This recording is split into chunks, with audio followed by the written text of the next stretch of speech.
നമസ്കാരം. കേരള രാഷ്ട്രീയത്തിൽ ഇപ്പോൾ വലിയ ചർച്ചയായിക്കൊണ്ടിരിക്കുന്ന വിഷയമാണ് രാഹുൽ മാങ്കൂട്ടത്തിന്റെ ജാമ്യം റദ്ദാക്കാനുള്ള പോലീസ് നീക്കം.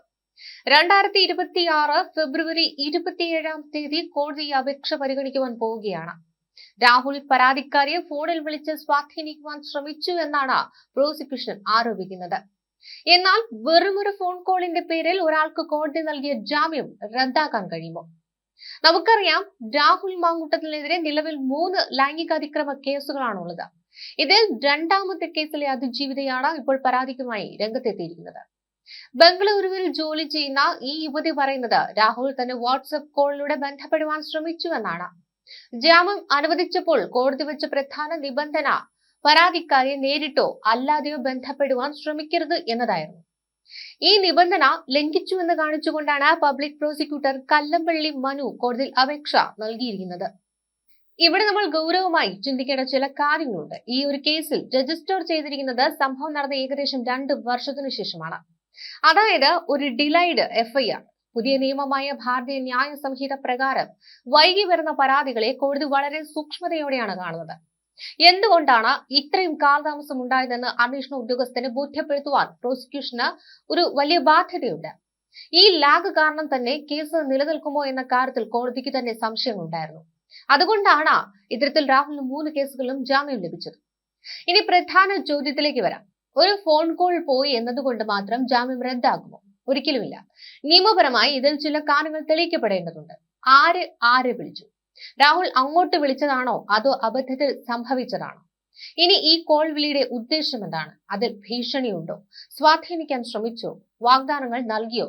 നമുക്കറിയാം, കുടുംബ കോടതികളിലൊക്കെ തന്നെ പരസ്പരം കേസുകൾ നിലനിൽക്കുമ്പോഴും ദമ്പതികൾ സംസാരിക്കാറുണ്ട്. വെറുതെ സംസാരിച്ചു എന്നതുകൊണ്ട് അത് ജാമ്യ വ്യവസ്ഥയുടെ ലംഘനമാകില്ല. ആ സംഭാഷണത്തിൽ ഒരു ക്രിമിനൽ ഇന്റന്റ് അഥവാ കുറ്റകരമായ ഉദ്ദേശം ഉണ്ടെന്ന് പ്രോസിക്യൂഷൻ തെളിയിക്കണം. വെറുമൊരു മൊബൈൽ സ്ക്രീൻഷോട്ടോ കോൾ ലോഗോ ജാമ്യം റദ്ദാക്കുവാൻ മതിയായ തെളിവല്ല. ജാമ്യം നൽകുന്നത് ഒരു വ്യക്തിയുടെ സ്വാതന്ത്ര്യമാണ്. അത് റദ്ദാക്കണമെങ്കിൽ പ്രതി സാക്ഷികളെ ഭീഷണിപ്പെടുത്തുകയോ തെളിവ് നശിപ്പിക്കുകയോ ഒളിവിൽ പോകാൻ ശ്രമിക്കുകയോ വേണം. സുപ്രീം കോടതിയുടെ പല ന്യായവിധികളിലും പറയുന്നത് ഒരിക്കൽ നൽകിയ ജാമ്യം റദ്ദാക്കാൻ അതീവ ഗുരുതരമായ കാരണങ്ങൾ വേണമെന്നാണ്. ഇനി ഒരുപക്ഷെ ലോവർ കോടതി ജാമ്യം റദ്ദാക്കിയാൽ തന്നെയും രാഹുലിന് സെഷൻസ് കോടതിയിലോ ഹൈക്കോടതിയിലോ അപ്പീൽ നൽകുവാൻ സാധിക്കും. സുപ്രീം കോടതി വരെ ഈ കേസ് പോകാനുള്ള സാധ്യതയുണ്ട്. അന്വേഷണ ഉദ്യോഗസ്ഥർ എപ്പോൾ വിളിച്ചാലും സഹകരിക്കുവാൻ താൻ തയ്യാറാണെന്ന് രാഹുൽ മാങ്കൂട്ടത്തിൽ നേരത്തെ തന്നെ വ്യക്തമാക്കിയിട്ടുള്ളതാണ്. കേസിലെ ദൂഷ്യവശങ്ങളെ കുറിച്ച് ബോധ്യമുള്ള ഒരാൾ ഇത്തരം ബാലിശമായ നീക്കങ്ങൾ നടത്തി ജാമ്യം അപകടത്തിലാക്കുമെന്ന് കരുതുക പ്രയാസകരമാണ്. രാഷ്ട്രീയ പ്രേരിതമായ നീക്കമാണ് പോലീസിന്റേത് എന്ന് സംശയിക്കുന്നവരും കുറവല്ല. ഏതായാലും ഫെബ്രുവരി 27 കോടതി എടുക്കുന്ന തീരുമാനം ഈ കേസിൽ നിർണായകമാകും. അന്ന് കോടതിക്ക് മുന്നിൽ എന്ത് തെളിവുകളാണ് പോലീസ് ഹാജരാക്കുക എന്ന് നമുക്ക് കാത്തിരുന്ന് തന്നെ കാണാം. രണ്ടാം ബലാത്സംഗ കേസിൽ രാഹുൽ മാങ്കൂട്ടൽ അതിജീവിതയെ ഫോണിൽ ബന്ധപ്പെടുവാൻ ശ്രമിച്ചത് രഹസ്യമൊഴി നൽകിയതിന്റെ തൊട്ടടുത്ത ദിവസമാണ്. ഫെബ്രുവരി 16 അതിജീവിത രഹസ്യമൊഴി നൽകിയത്. ഇതിന് തൊട്ടടുത്ത ദിവസമാണ് രാഹുൽ മാങ്കൂട്ടൽ അതിജീവിതയെ ഫോണിൽ ബന്ധപ്പെടുവാൻ ശ്രമിച്ചുവെന്ന് പറയുന്നത്. വാട്സ്ആപ്പ് കോളിലൂടെ ബന്ധപ്പെടുവാനായിരുന്നു ശ്രമം നടന്നത്. എന്നാൽ അതിജീവിത കോൾ എടുത്തിരുന്നില്ല. അതിജീവിതയുടെ പരാതിക്കൊപ്പം ഫോൺ വിളിയുടെ വിവരങ്ങളും കോടതിയിൽ ഹാജരാക്കി രാഹുൽ മാങ്കൂട്ടത്തിലെ മുൻകൂർ ജാമ്യം റദ്ദാക്കണമെന്ന് പോലീസ് ആവശ്യപ്പെട്ടിരുന്നു.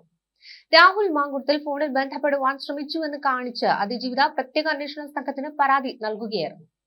ഫെബ്രുവരി 17 രാഹുൽ വാട്സ്ആപ്പിൽ വിളിച്ചു എന്നാണ് അതിജീവിത പരാതിയിൽ ചൂണ്ടിക്കാട്ടിയിട്ടുള്ളത്. രാഹുലിന്റെ കോൾ താൻ എടുത്തില്ല. എന്നാൽ ആ കോൾ വന്നത് തന്നിൽ കടുത്ത മാനസിക സംഘർഷവും ഭയവും ഉണ്ടാക്കിയെന്നും അതിജീവിത പരാതിയിൽ ചൂണ്ടിക്കാട്ടിയിരുന്നു.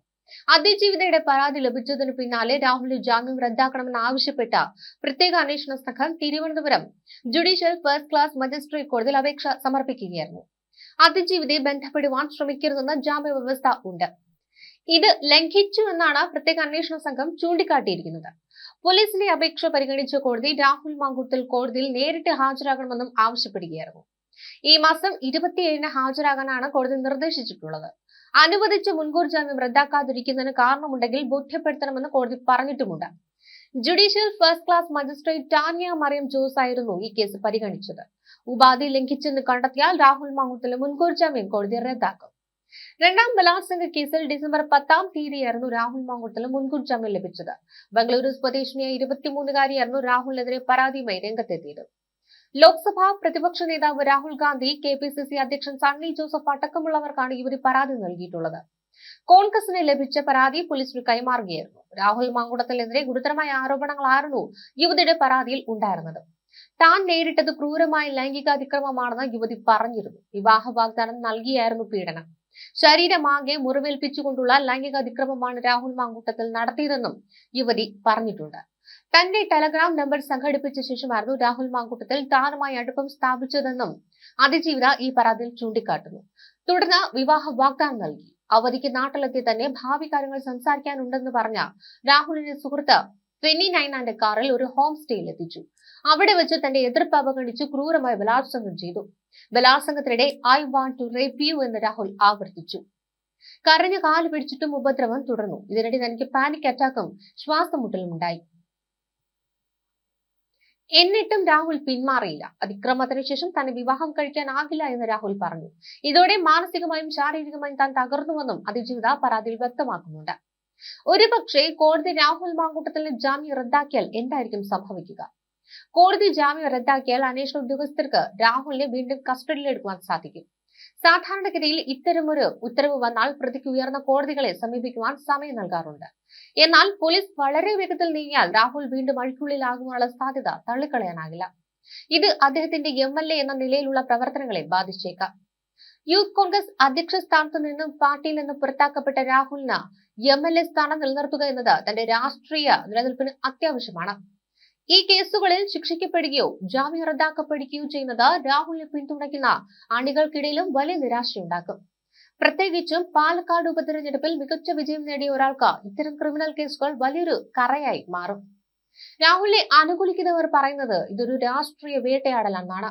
പാലക്കാട് ജയിച്ചു കയറിയ രാഹുലിനെ തളയ്ക്കുവാൻ പോലീസ് സംവിധാനത്തെ സർക്കാർ ദുരുപയോഗം ചെയ്യുന്നു എന്നതാണ് ഇവരുടെ വാദം. ജാമ്യം റദ്ദാക്കപ്പെട്ടാൽ അതൊരു രാഷ്ട്രീയ ആയുധമാക്കി ജനങ്ങൾക്കിടയിലേക്ക് ഇറങ്ങാനായിരിക്കും രാഹുലിന്റെ ശ്രമം. സത്യം ജയിക്കുമെന്ന വൈകാരികമായ കാർഡായിരിക്കും അദ്ദേഹം വരാനിരിക്കുന്ന തെരഞ്ഞെടുപ്പുകളിലും ഉയർത്തുക. ഇവിടെ നമ്മൾ ഒരു കാര്യം കൂടി ഓർക്കണം. രാഹുൽ മാങ്കൂട്ടത്തിൽ ഇപ്പോൾ ഒരു സാധാരണ വ്യക്തിയല്ല, ജനപ്രതിനിധിയാണ്. അതുകൊണ്ട് തന്നെ അദ്ദേഹം സാക്ഷികളെ സ്വാധീനിക്കാൻ ശ്രമിച്ചുവെന്ന കോടതിക്ക് ബോധ്യപ്പെടണമെങ്കിൽ വളരെ ശക്തമായ തെളിവുകൾ തന്നെ പ്രോസിക്യൂഷൻ ഹാജരാക്കേണ്ടി വരും. വെറുമൊരു സംശയത്തിന്റെ പുറത്ത് ഒരു MLA ജാമ്യം റദ്ദാക്കാൻ കോടതികൾ പൊതുവെ മുതിരാറില്ല. ചുരുക്കത്തിൽ ഫെബ്രുവരി 27 വിധി രാഹുലിന്റെ വ്യക്തിജീവിതത്തിൽ മാത്രമല്ല കേരള രാഷ്ട്രീയത്തിലെ അദ്ദേഹത്തിന്റെ കരിയറിലും വലിയ മാറ്റങ്ങൾ ഉണ്ടാക്കിയേക്കാം. ജാമ്യം നിലനിന്നാൽ അത് അദ്ദേഹത്തിന് വലിയൊരു രാഷ്ട്രീയ വിജയമായി മാറും. എന്നാൽ റദ്ദാക്കപ്പെട്ടാൽ അത് അദ്ദേഹത്തെ കൂടുതൽ നിയമ കുരുക്കുകളിലേക്കായിരിക്കും നയിക്കുക.